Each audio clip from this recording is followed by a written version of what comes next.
You see ID cards, you see credit cards, you see anything that might have their name on it, they just drop it. So you can move hundreds and thousands of bodies, hundreds and thousands of pounds of narcotics.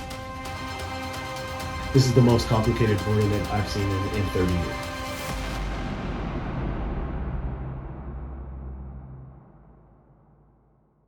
Well, greetings to each of you, and welcome to another episode of The Shakedown, a podcast about corrections, by corrections, and for corrections. I'm your host, Warden Aaron Dawson.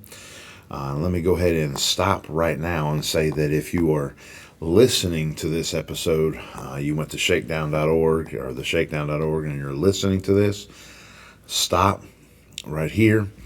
Go to YouTube, search the Shakedown podcast, and watch this episode there, because there's going to be some video footage that you are not going to want to miss. And I'm not necessarily talking about this beautiful face here.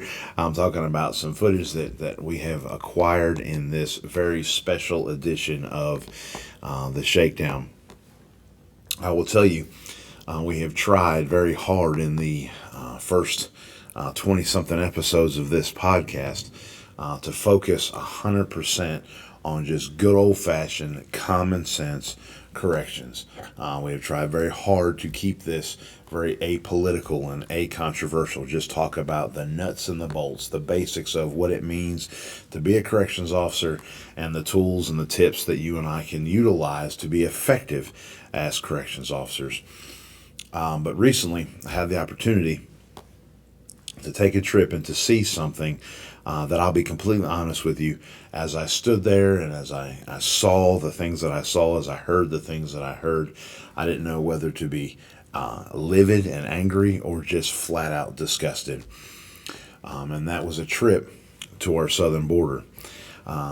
As corrections officers, we tend to be very cut and dry type people, very common sense, very black and white. It is or it isn't. What are our guidelines, and how do we stay within our ditches, so to speak, and just very common sense way of thinking. It is or it isn't.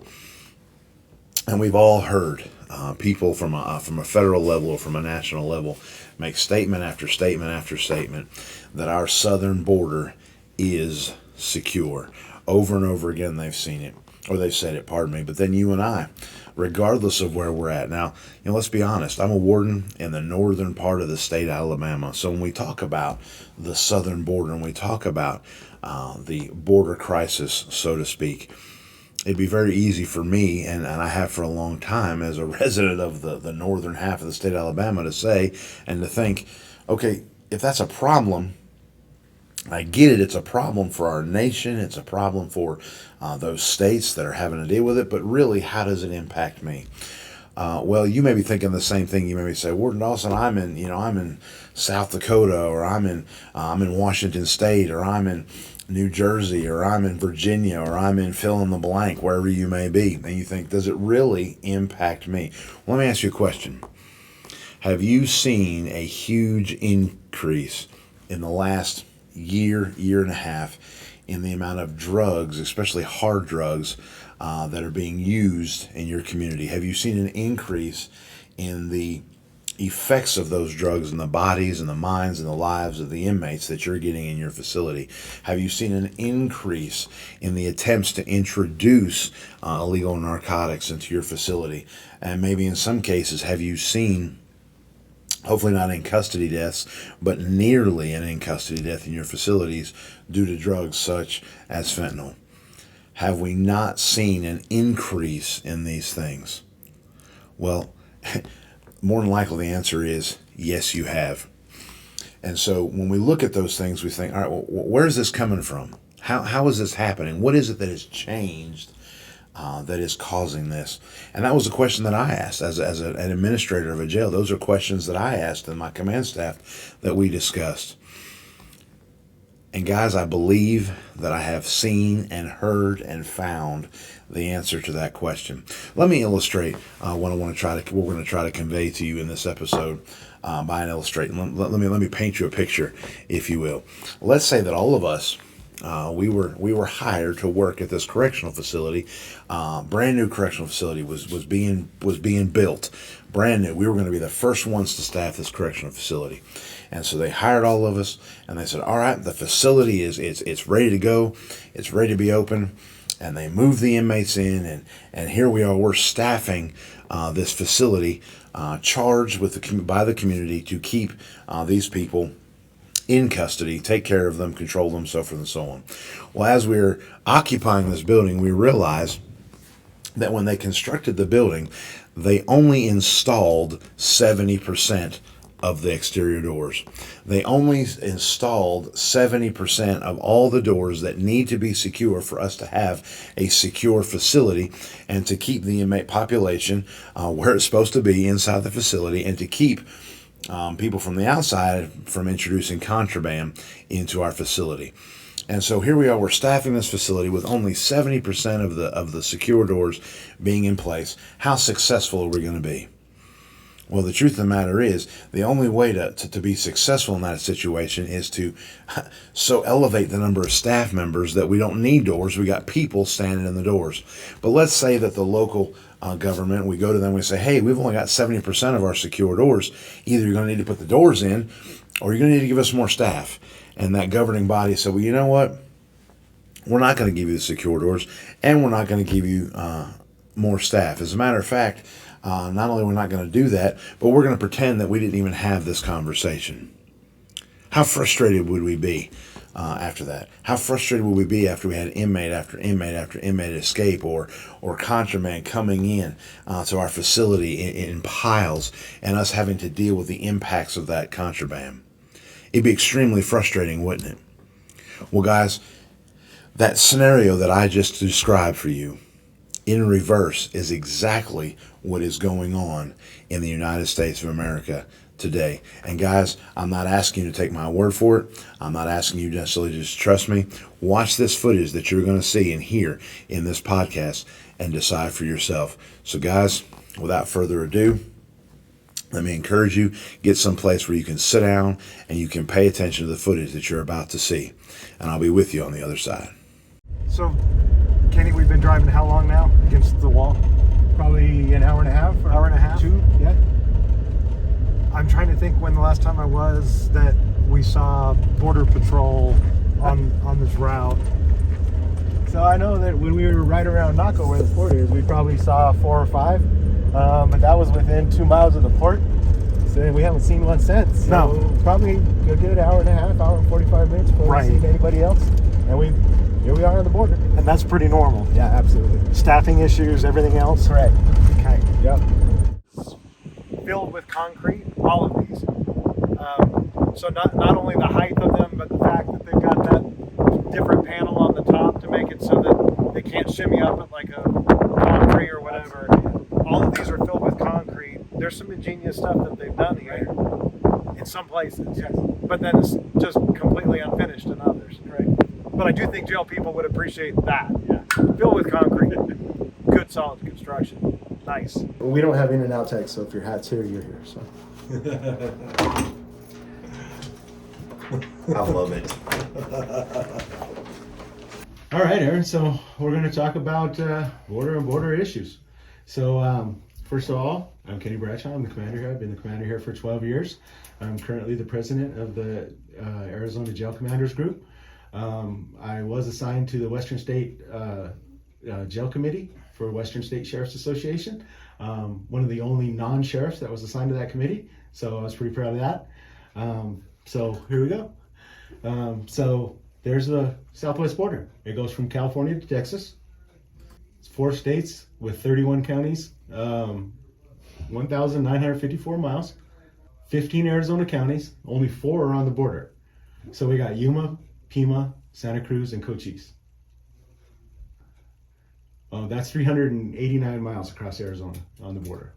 So what we're really big on here, and because of the resources that are available, is working really closely with other law enforcement at the federal level, the state level, and the local level, with police departments, the state troopers, the DPS, Border Patrol, ICE, everybody. So a little bit of history on the border. So in the 90s, they had the plan of the P's is what we call it. It was about ports and people. So wherever there was a port or wherever there was a big population, they said, this is where we're going to protect our border. This is where we're going to make our stand. So they built these walls. They put concertina wire up. They concentrated all their efforts on El Paso, on Yuma, on San Diego, because that's where all the people were. Mm-hmm. So once they got that done and they said, you know, we're going to reroute these guys into these rural, terrible desert areas and they'll never want to cross or do anything there. On the contrary, it made some great smuggling routes, and not only did it make it, you know, harder for them, but they worked really hard at making money, so they figured it out. It made it harder for us to go and catch them. So now we got to climb 9,000 feet of mountains. We got to go out into some desert, remote area with 2 deputies, 2 hours from any kind of response or any kind of backup, and try and find out where all these smugglers are that are bringing all these illegal substances into the country. So that was the plan in the 90s. So when did it change? Never. The federal government has never come out with a new border plan or a new approach since that time. There's all kinds of technology that can be deployed to assist us in securing the border and stopping all this illegal substances from coming in. Not only is this doing it the right way, and it's the rule of law. And we all took an oath to the law that said we're going to obey the laws of the Constitution, all the rules, everything else. So if they want to change the laws, I took that oath. I'll obey whatever law's on the books. Right. But right now, that law's on the books, and that's what we need to enforce, and this is what I'm telling you how we can do it. The country never defines some of the terms that I'm going to use. So I'm going to use words that they use, but I can't tell you a hard definition because I can't get a hard definition. So we're going to define encounters as our best guess. So 1.7 million encounters on the southwest border. Our best guess is that is people that they've seen, people that they've apprehended, people that they've interdicted. Not only Border Patrol, but Border Patrol uses the stats of all the local agencies and combines those into their statistics when they publish their statistics. So that's what we're talking about now. That's 1 year. That's 1 year in 2021. 63% of that is other than Mexican. They call them OTMs. So they're from other countries. 37% were Mexican. 8% of that, unaccompanied minors. 64% were processed under Title 42. As you guys know, Title 42 was a big deal throughout the United States. Title 42 had to do with the pandemic. So they said that the pandemic created a health issue for all these people coming into the country because once they came in, they weren't vaccinated, they could have the virus, and it was easy to spread. My argument to that is, even when the pandemic wasn't here, we have all these unvaccinated people with polio, TB. I'm going to get to that in a little bit, all the different diseases, how much it's cost our jail. We had a scabies outbreak about 8 years ago that was $200,000 in just medication to treat our population. Mm-hmm. And we believe that was introduced by somebody that came into the country illegally. Citizens of 164 different countries breached our southwest border, and 162 migrants died just in southern Arizona in that 1 year in an attempt to cross the desert. So just specific to Cochise County, some of these are shared throughout jails and sheriff's office throughout the United States, but some of the things that we just look at, border security, the federal government plan of the 90s, the gatekeeper and hold the line, that was all about the plan of the P's, and that's never changed. You know, one of the things that we always push for, and I hope to get out to everybody as we go through the day today, is that we need to speak with one voice. So not only the local PD for the 4,000 person population town that I live in here on the border.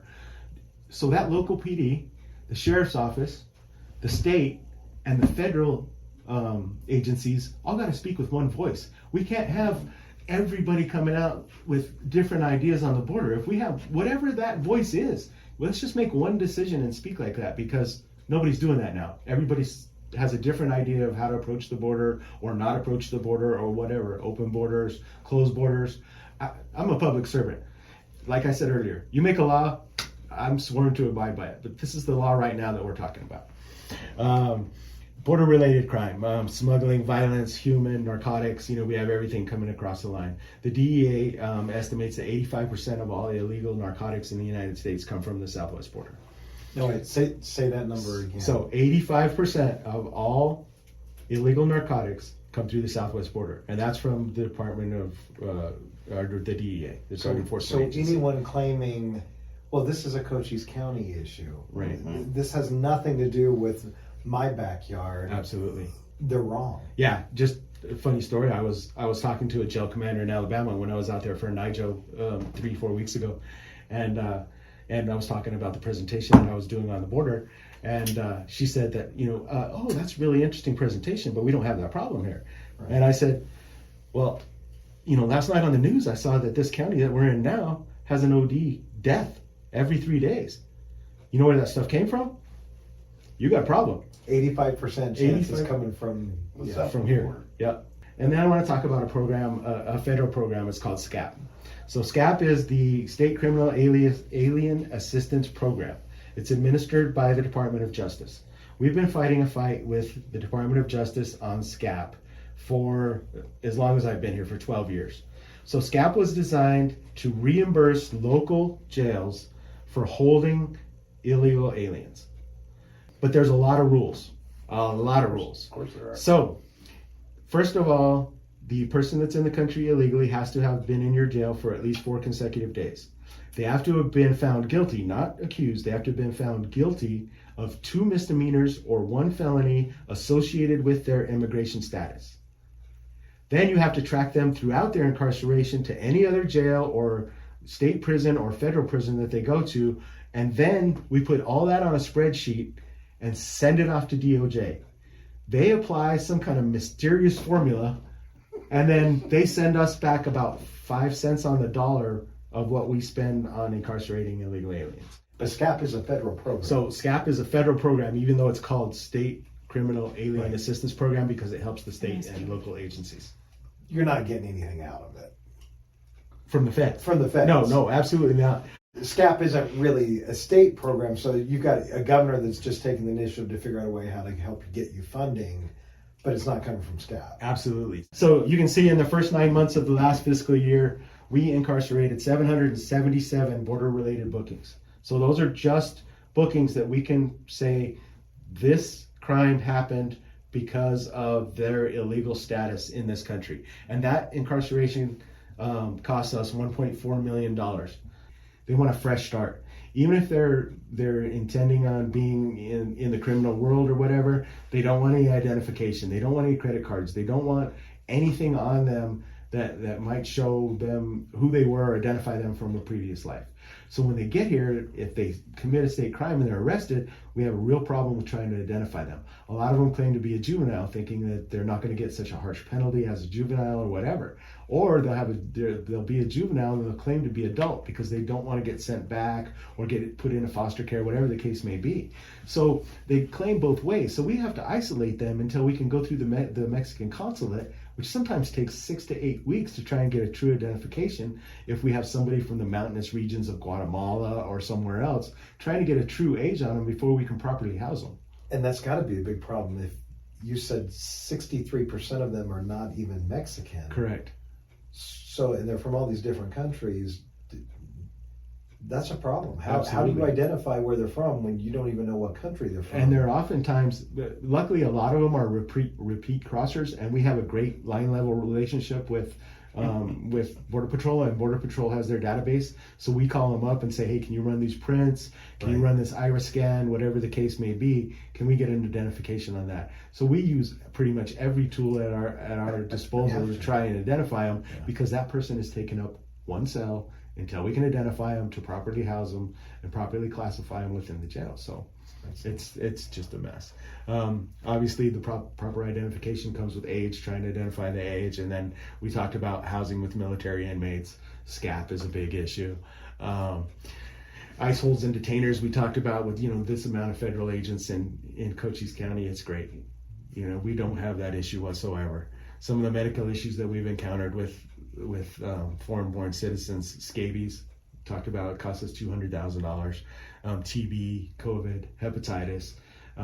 We strongly believe, and we're pushing with Washington, is that Title 42 applies all the time because of those things that we just talked about that aren't COVID. Yeah. It's still a medical emergency, even though the pandemic's not here. This existed way before COVID. Absolutely. Yeah. When you look on just south of the wall, you see ID cards, you see credit cards, you see anything that might have their name on it. They just drop it because they want to start that new life and that new identity. Camouflage. So the cartels provide everybody that crosses in this area, especially camouflage, because the people that cross in Cochise County, 97% of them are not the give-ups. They're the ones that don't want to get caught.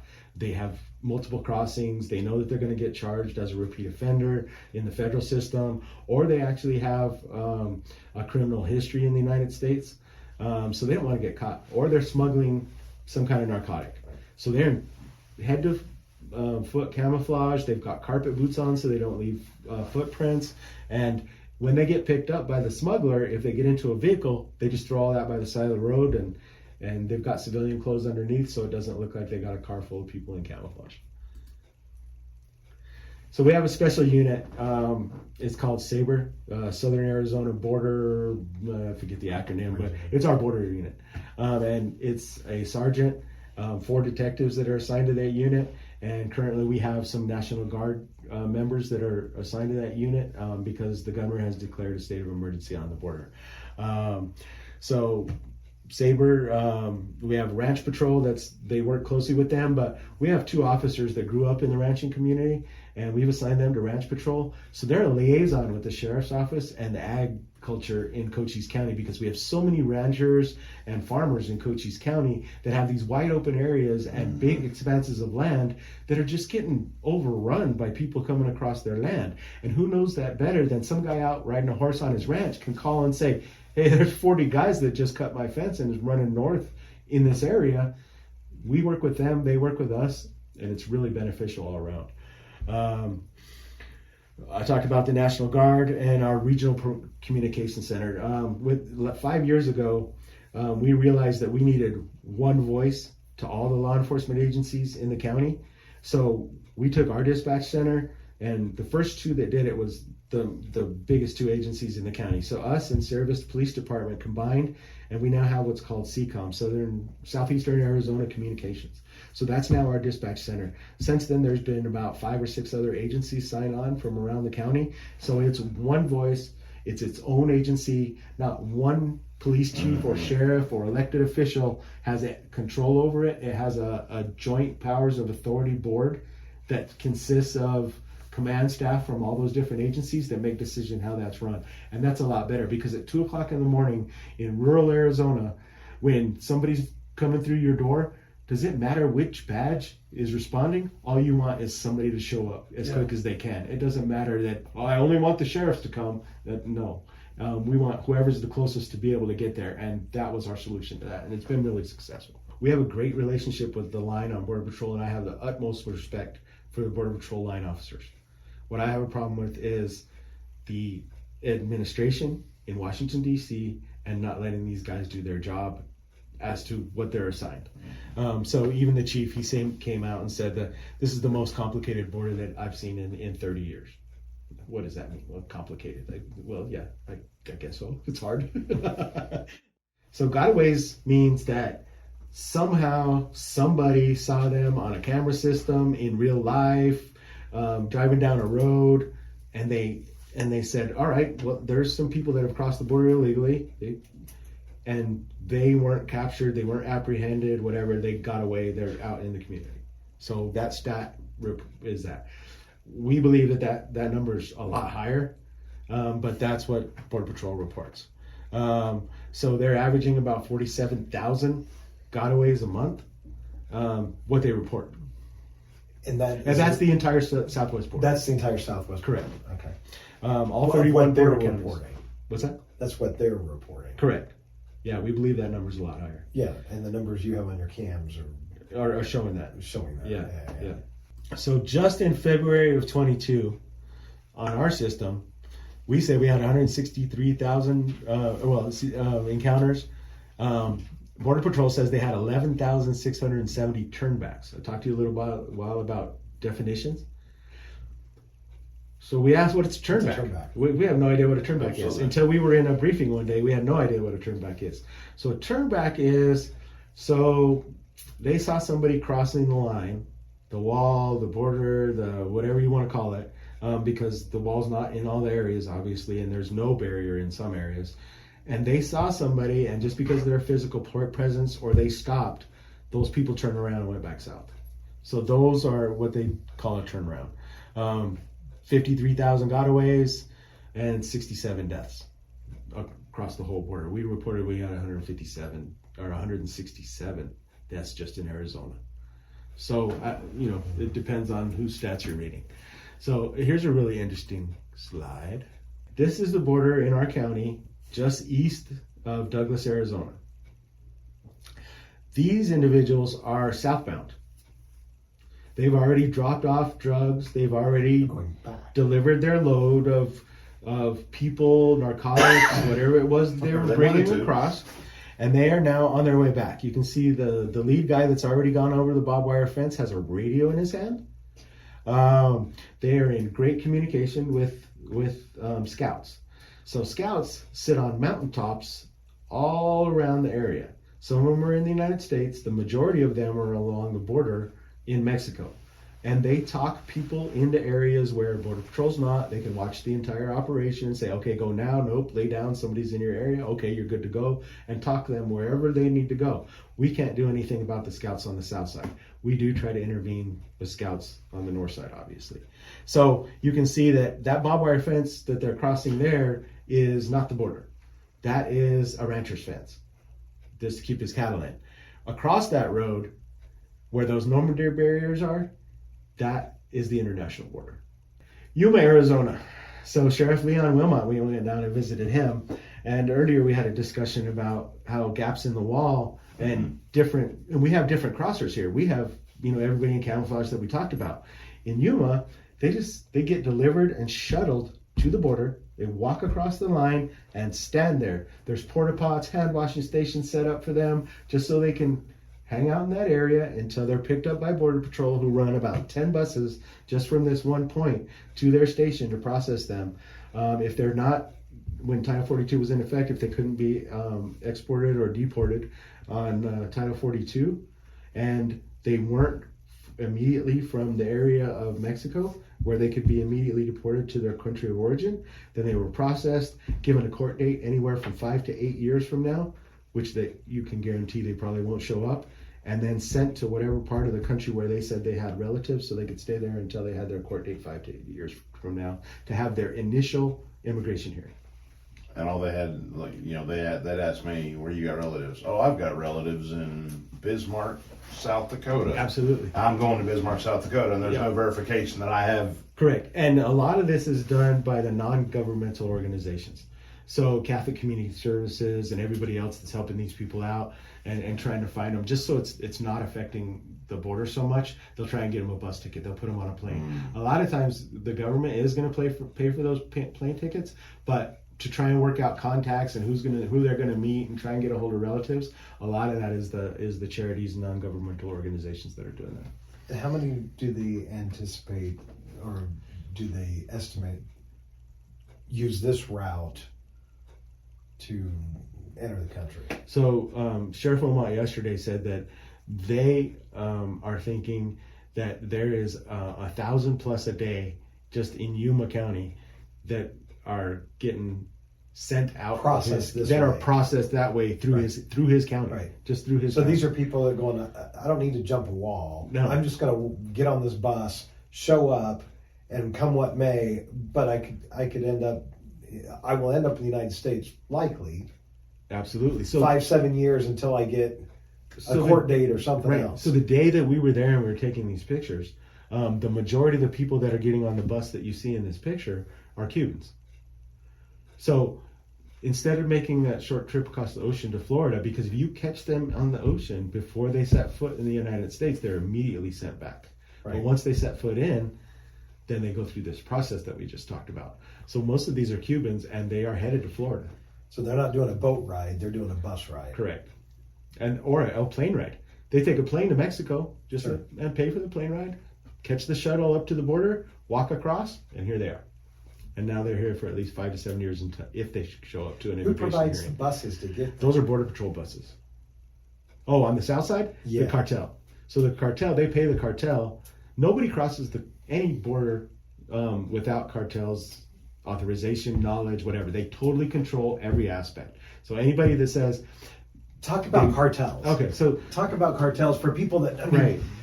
Okay, gangs, whatever, but when you say cartels. So cartels are criminal organizations that were started through the drug business. And then they got into the human smuggling. And human smuggling is such a great business. And they are great businessmen that run these cartels. These are criminal organizations that if you want to cross the border, you have to contact somebody from the cartel. And they have these little, if you will, stations set up where you can go. You pay anywhere from $5,000 to $8,000 if you're from Central America. That's Mexico south. If you're from another country, the price starts to go up. It can go up to $15,000. You pay $15,000 to the cartel to cross the border if you're from Saudi Arabia. If you're from a country of interest, is what the U.S. government calls them.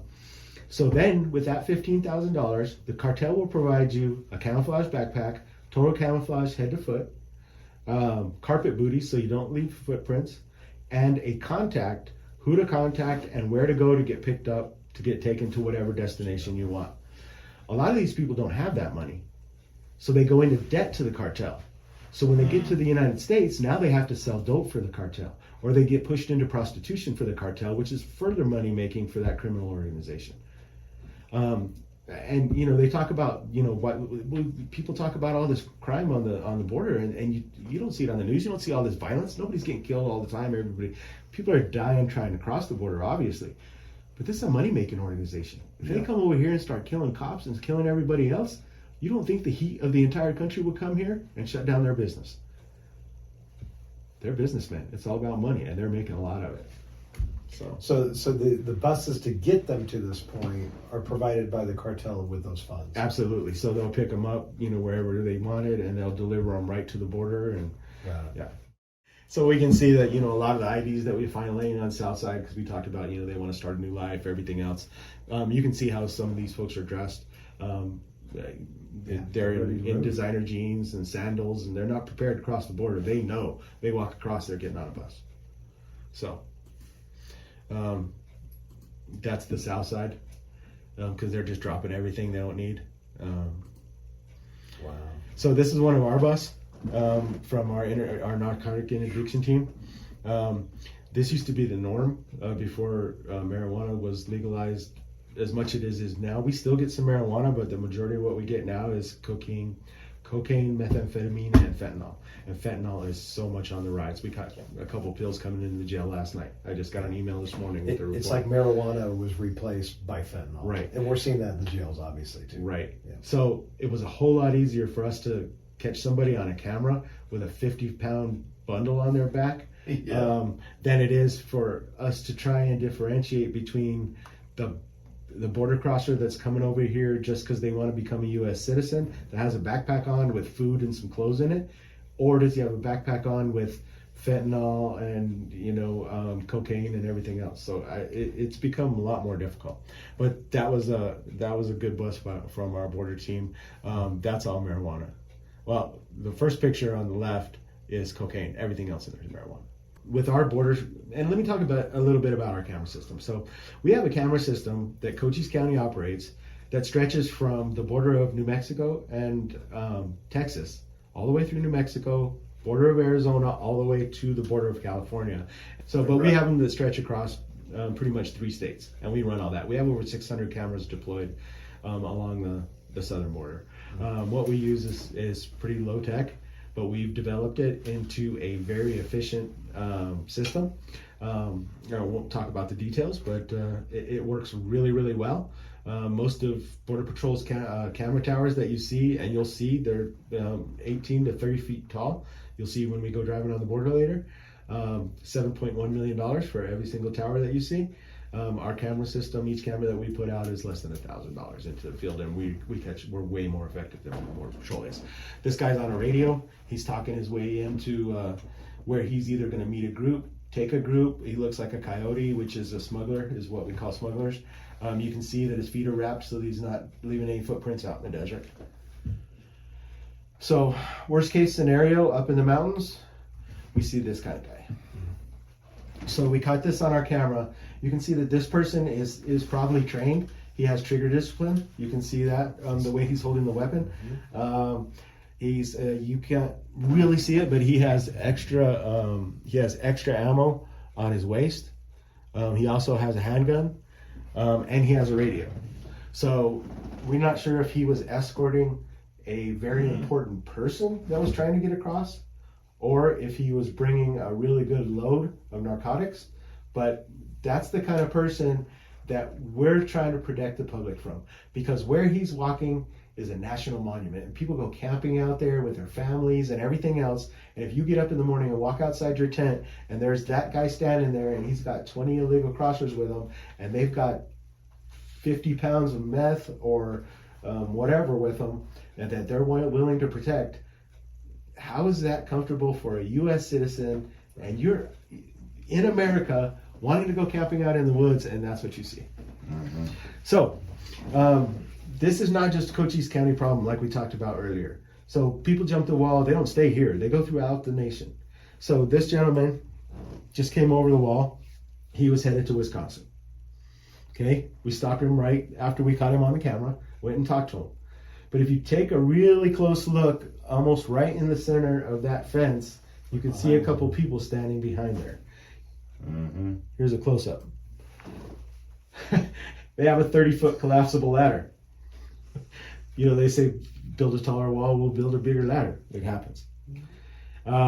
So once they get to the top on the south side, then usually what the border crossers do is they'll just come down those big rails like you would a palm tree. So put all your weight to the back, hands around those rails, and feet on the outside, and just shimmy right down 30 feet. This next photo is somebody that decided they could jump off the top of that 30-foot wall. You don't jump off a 30-foot wall.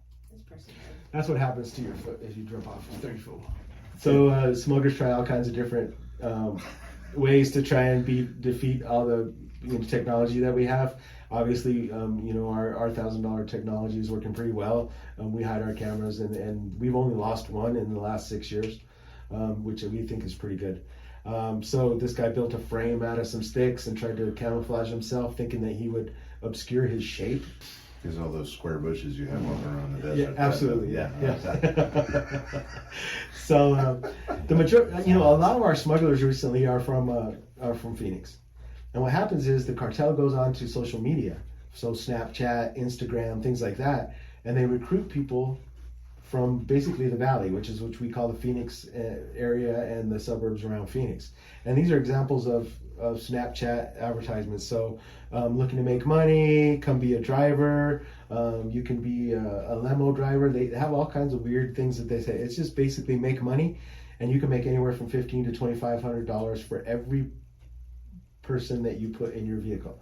So we do have the unaccompanied minors, but they're very rare. But you can also see that the people that were carrying her, it was in camouflage, and she was in a camouflage backpack. She's standing in a backpack. And you can see on the picture on the right how she was actually carried. So they did cut holes in it for her legs, and then she had her head out, but she was being carried in a backpack. That's so sad. So earlier we talked about, the difference between the federal system and their cameras and their sensors and how people try and defeat it and how we catch them, and sometimes it's sort of humorous. So here's an example of people that are trying to low crawl over a 3-mile span, and they crawl right next to our camera. That is fantastic. So obviously the activity doesn't stop at sundown. We still have them all crossing 24 hours a day. Our cameras can catch them day or night. This next series I'm going to go through real quick, and then I'll go back and forth because we have a series of pictures of this car being loaded up right by where we drove this morning in Montezuma Canyon. We ended up getting that. That's what it looked like. That's a lot. It's over 250 pounds of marijuana. We talked about the 3-legged stool. It takes a physical barrier, it takes technology, and it takes personnel. If you don't have boots on the ground, We can watch crimes happen all day, whether it's related to the border or not. If we don't have anybody to apprehend those people that are committing those crimes, then the other, the technology and the physical barrier don't matter. There's this. He's a frequent flyer, so he's got a double bundle. These guys will have calluses across their shoulders and their lower back because they'll just come back and forth so many times. They know the routes. They know the best place to go from taking multiple loads of dope back and forth. So obviously our cameras don't catch just, smugglers and other people. We sometimes get other critters and Absolutely. so there's a good black bear. And about a mile from my house where I pointed out NIJO, Arizona this morning, there's a mountain lion on top of a 30-foot wall. So, a lot of those folks are saying that, wildlife can't get back and forth. This one can. Yes. Not slow them down at all. Yep. Here's another picture, double load. That's in the Huachuca Mountains. This picture is in the Chiricahua Mountains, out where people camp, hike, hunt, everything else. There's a good one at night. So, Aaron, when you're growing up, you ever have a potato gun? Mm-hmm. So this is a potato gun in the back of a van. This shoots 100-pound bundles of marijuana across the line. That is brilliant. So it's to a certain extent. So they were doing this in Douglas, Arizona. So with these bundles, obviously a 100-pound bundle, this is what the bundles look like that are getting shot out of there. So they're obviously not very Thinking of a aerodynamic. football game where they shoot the t-shirts The t-shirt out. cannons, yeah. Well, it gets better. This is the worst part. So obviously there's robberies, rapes, homicides. People die on the line all the time. So not only do the cartel take advantage of that, but they take advantage of the females. And if somebody especially is coming across and they're on a long journey, they're taking, they're doing 50 miles from the time they crossed to their pickup point, and somebody can't pick up or somebody can't keep up with the group, they're left behind to die. And females are often sexually assaulted as a part of their payment for crossing. And if they can't pay the full payment, then they're indentured. It's basically just modern day slavery. Human trafficking. Yeah, human trafficking for the cartel until they can pay that money off. So obviously we have a lot of. What would you say the ratio is of males to females that are crossing? So 90% of what crosses in Cochise County, which is a different type of what we call military age males. So it's 18 to 36. 18 to 36 is 90% of what we get crossing here. Very few females, very few children, as opposed to the other areas of the southwest border. Right. How does the cartel keep tabs on what's over here? So they're in constant contact with their smuggler, their coyote. So there's multiple smugglers. There's people that lead them across the line, and then there's people that actually come down and pick them up in a vehicle. So it's all a big moving machine that they've developed very efficiently. And they're in constant contact with not only the person being smuggled, but the smuggler, so the coyotes and the drivers. Constant contact. So somebody says, I'm going to go to Wisconsin. Obviously, they might have a game plan on how to get there, but it's going to take somebody on the U.S. side to get them there, which gives the cartel essentially leverage to control not only if they get there, but what they're going to do along the way. Correct. And they will have a contact person, not just from their family, but they will have a contact from the cartel in Wisconsin that they have to contact before they're reunited. If they even get there. Yeah, if they get there, if they're reunited with their family, whatever the case may be. Right. So the cartel is not just on the Mexican border; it's throughout the United States. But from a human trafficking standpoint, Right. you think you're going somewhere, Yeah. but you're not going. No. You want to end up there. Nope. You got to work for us. Yep. So you can see, obviously the border wall is a big deterrent. This is out in the desert where border wall just stopped, border construction stopped. You can see the materials just laying on the ground, big gaps everywhere. That's what we're currently dealing with. Intensified patrols. We try and do everything we can to get more and more people out there without bodies on the ground. It's just not working. You have everything from the desert. We have big forests in Arizona, which a lot of people don't realize. When we have big mountains and forests, we also have rivers. The bottom picture in this is from Yuma on the Colorado River. It was in Sheriff Wilmot's area. So we work really closely with Yuma in a lot of our technology and strategies and things like that. So So when you go to a football game, you just talked about, a baseball game, you have t-shirt cannons. Mm-hmm. So you can shoot a soup can out of a t-shirt cannon really good, and you can fill it with all kinds of hard narcotics because you don't need a lot of space. You don't need a 100-pound bundle to shoot hard narcotics. You just need to get them across into the ag fields and let the farm workers pick them up. So these are soup cans that are shot out of t-shirt cannons across the line, and they end up out in the farms, and the farm workers pick them up and they end up selling them or getting them to the cartel.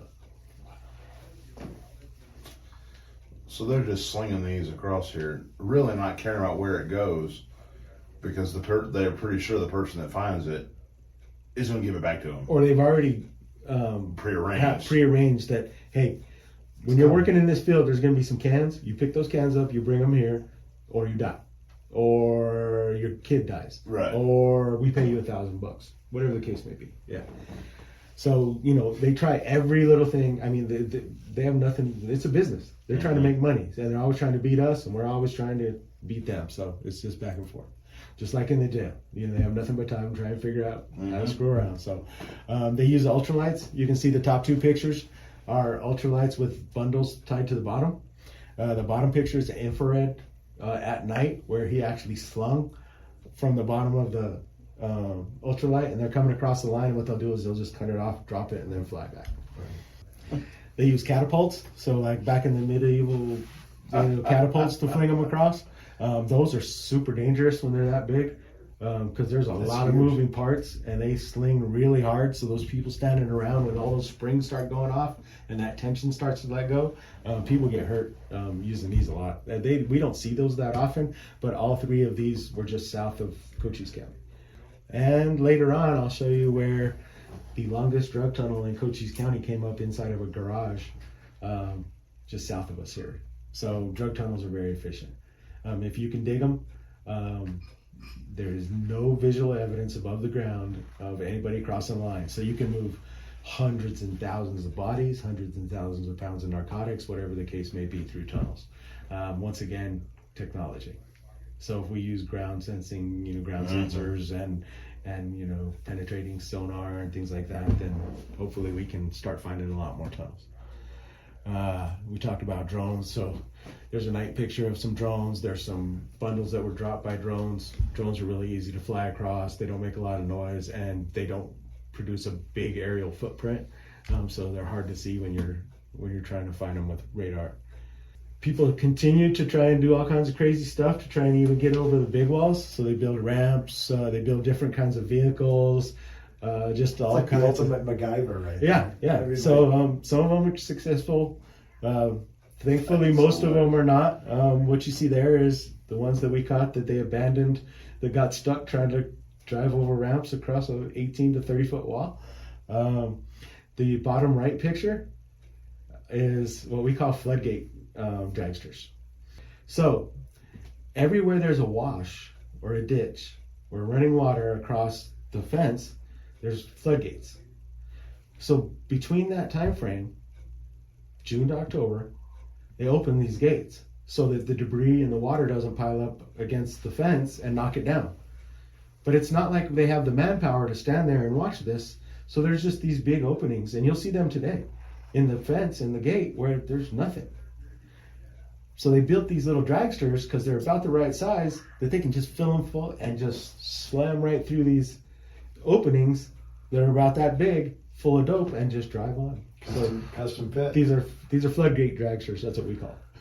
You got some engineer somewhere that's getting specs on how big the floodgate is, and Right. all right, And we there's need something that you and can there's fit all through that different hole. sizes. Yeah. Here's an article about a tunnel that Sheriff Wilmot had in his county. It came up inside an old Kentucky Fried Chicken there in Yuma, in San Luis. Let's go back. There you go. So they're inside that old restaurant, abandoned restaurant, and that's where the tunnel came up. Body carrying across through the ports, and when you're crossing, they find all kinds of ways to attach it to their body, and obviously they insert stuff inside their body, just like when they're coming into the jails and everything else. So, Are the searches not done that well? at the ports, Yes. most of the time, they are not, because they're just trying to process people through, because the port directors are rated on the wait time to cross the border. So how efficient you are at processing people through. If it takes you 4 hours to get from the United States or get from Mexico to the United States, you're not doing a great job of processing people through your port, especially with commercial vehicles. So if you have a big truck full of lettuce, and that lettuce is sitting in 115 degrees sun in that truck for 4 hours to go a quarter mile across that border, then that company's losing money because a lot of that lettuce is going to get rotten. They're going to want to wade Right. through. Searches are not Spotty done at for best. that. They're not done for the purpose that Right. So we would do right. searching. It was not like getting searched coming into a jail. That's for sure. Sure. Coming into our country is not. Yeah. There's no body scanners. There's no. Yeah. No. So at best, a pat search, Correct. possibly. Correct. If there's something out of the ordinary. Yeah. Yeah. If they see something bulky or something, Right, maybe. attracts attention. I think a lot of the public would be surprised at that. Absolutely. That Yeah. you would think, well, no, we're going to do a thorough search here. Right. We want to make sure that nothing's coming over. But that's not the case. That's not the case. No. So solutions and things that have worked for us. Obviously, a collective message. I talked about one voice.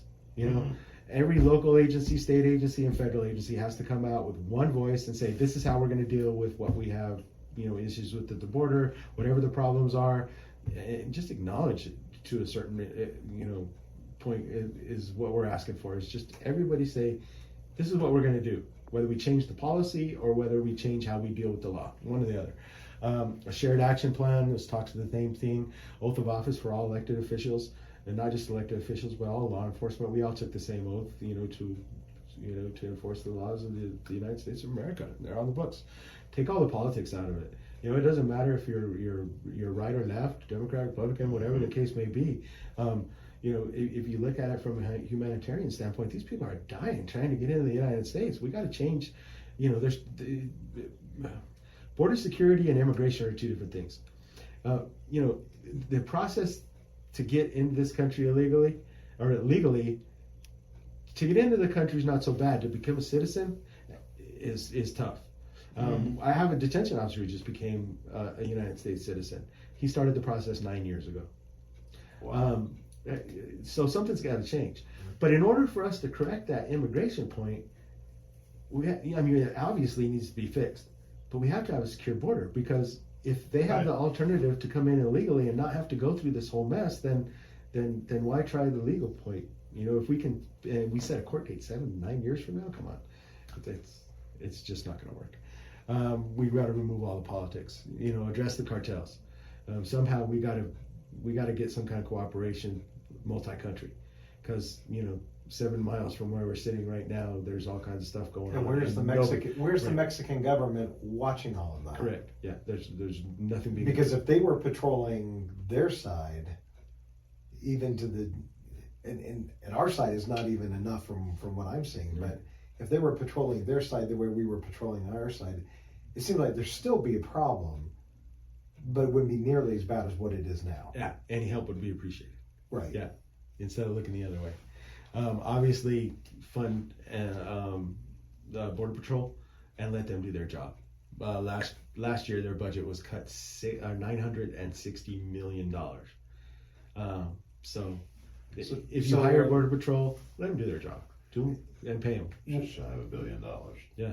When we're talking about what does the public not know, or why should I care when I'm not a border county, I look at all of these things that are up here, and there's some that really stand out because that does affect my community. That does affect my jail. It does affect my family even. When you're talking about that cartel issue, I think that's a big thing. The other thing was collective message. So much of everything below that cannot happen unless that's at the top. Absolutely. Right? Yeah. If everybody's singing a different song and nobody's using the same hymn book, how does it work? If Bisbee PD has one policy, and then Sheriff's Office has another policy, and then Department of Public Safety has another policy, and Border Patrol has another policy, and ICE has another policy, or another voice, or another strategy, it's just not going to work. Everybody has to be on the same page and have the same plan. That's all we're asking. So, and I don't know how much we want to talk about this but we have invited ICE, and you know this, at the Western State Sheriff's we've invited them there. Yeah. We've invited them to jail NIJO. cons, Yeah. and said, please speak. The last Right. 2 years they've canceled on us I and was said scheduled that on they the are panel. so short-staffed that they can't send people to have a message. So nothing's being said. Nothing is being said. And here, this is where all of the action is right here, arguably. I mean, not all of it, Right. but yet, where are they? And I'm not saying that in a negative tone of you suck. What I'm saying is, we need you. Yes. You need to be able to speak. We may not like what you're going to say, and maybe we come at it from different angles. We've got to figure it out. But how in the world can we figure out if you're a no-show? Right. Yeah. Never mind running a play. I think of a football team or whatever. We got a playbook right now. We don't have a playbook. We don't even have enough players on the Yes. out on the field, and nobody knows what even the game is. Right. We just know we're getting killed. Right? That's it. Yeah. That's Yeah. the problem. Right.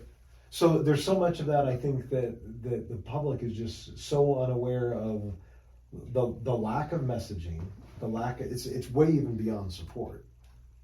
And I think that's why all Yes. these meetings this week are happening, Yes. is because they're trying to go, guys, you don't know. You Yeah. have no clue how bad this is. Well, now that you've seen it for yourself, was the picture that I painted at the beginning of this episode, was I far off? Was I right on?